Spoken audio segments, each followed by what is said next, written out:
Өмүрбек Текебаев кыйноолорду алдын алуу боюнча улуттук борборунун директору Нурдин Сулайманов менен болгон жолугушууда медицина кызматкерине кан тапшырууну өтүнгөн. Алардын маалыматы боюнча депутат Өмүрбек Текебаевга кыйноо көргөзүлгөн эмес. Бул тууралуу депутат өзү кабарлаган. Өмүрбек Текебаевдин айтымында сурак 17 саатка созулган жана сурак учурунда депутатта адвокаты менен жолугуп сүйлөшүүгө мүмкүнчүлүк болгон. Бул тууралуу ал кыйноолорду алдын алуу боюнча улуттук борборунун директору менен болгон сүйлөшүүдө билдирген. Нурдин Сулайманов билдиргендей, Өмүрбек Текебаев ден соолугу тууралуу даттанган эмес. Керектүү учурда Текебаевга керектүү медициналык жардам көргөзүү үчүн фельдшер кире алат.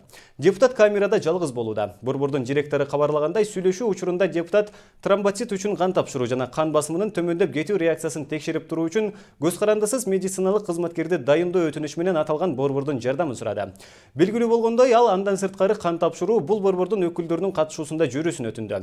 Ошол эле учурда кыйноолорду алдын алуу боюнча улуттук комитеттин өкүлдөрү Атамекен партиясынын өкүлү Дүйшөнкул Чотонов менен да жолугушту. Борбордун кызматкерлеринин айтымында кармалган жаранда эч кандай